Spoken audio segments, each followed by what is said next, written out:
And then the last series we're going to talk about is the Miami Heat versus the New York Knicks.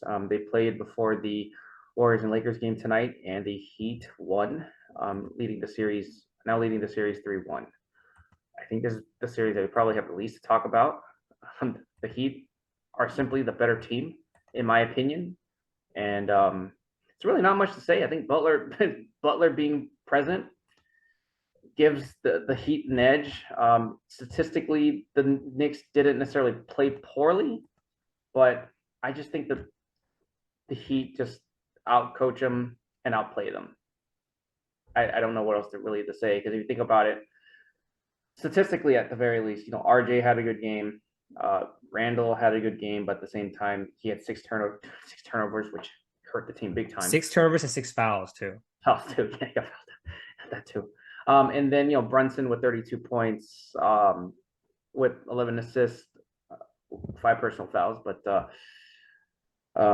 only 1 turnover. So they're getting great contribution from their starters, their star players, but everyone else is kind of lacking in other aspects. Like you would expect, maybe Josh Hart might have a decent game, but he had a terrible game with only 4 minutes in 20 minutes. And then with the Heat, they're just, from what I see, they're just a more balanced team with a designated superstar essentially in Butler to help them get over the hump late in games. Yeah, so there's 5 reasons why the Heat won this game. So one is really, really amazing half-court execution, right? They had 28 assists, but those assists weren't like the Warriors assists where the ball is flying and you're making plays for others and it's a free-flowing offense. It's basically Butler, Lowry, or Vincent just executing a play to get someone an open shot or a layup. That's basically what their offense was for the majority of the game. It's just executing in the half court. Second reason is because 13 offensive rebounds. So even when they missed, they had 13 extra possessions to run a pretty good play. And literally they ran so many set plays in this game. The third reason is kind of the reason why I want is what you alluded to. Randle, offensively, he played an okay game, but 6 turnovers, 6 fouls. He made a ton of mistakes defensively and offensively, to be quite frank, with 6 turnovers.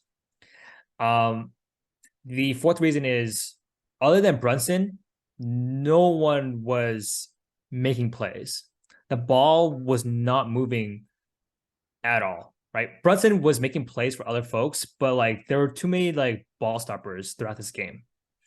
People were just holding on the ball for far too long, right?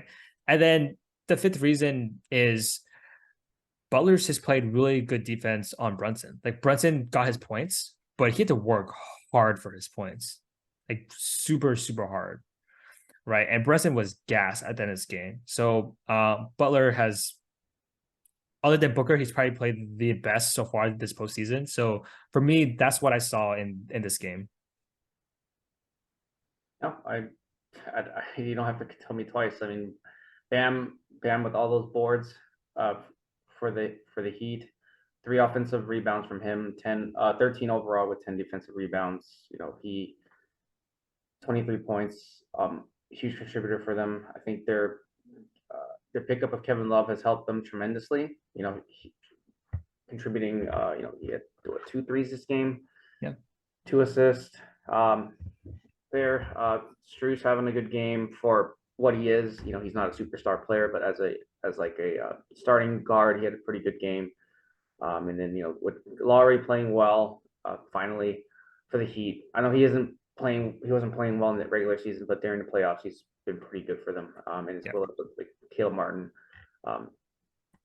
playing good bench minutes essentially. So I don't know. They just, if you look at the players between the Heat and the Knicks, the Knicks are extremely reliant on their top 3 guys in Brunson, Barrett, and Randle, whereas opposed to the Heat, their star players like Bam and Jimmy are going to get their numbers, mid-20s or maybe around 20 points per game, but everyone else will still get. There's going to have a few other folks scoring in double digits as well. So it's just a more balanced game, more balanced team. Do you see this game ending in 5, or do you see it being extended to 6 or 7 games? It's going to end in the next game, in my in my opinion, in New York. I just Agreed. don't think the Knicks can figure out the Heat. Agreed. Unless they prove me wrong. I mean, you never know. But I mean, like think about it this way: like the only game the the Knicks won was when Butler was out, And they barely won. and they barely won. Yeah. Yeah. So that's all the matchups for today that we're going to discuss today. Anything else we wanted to add, Brian? No, I'm good, man.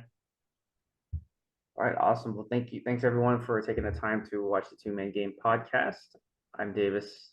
He's Brian, and I hope you have a great night. Good night, y'all.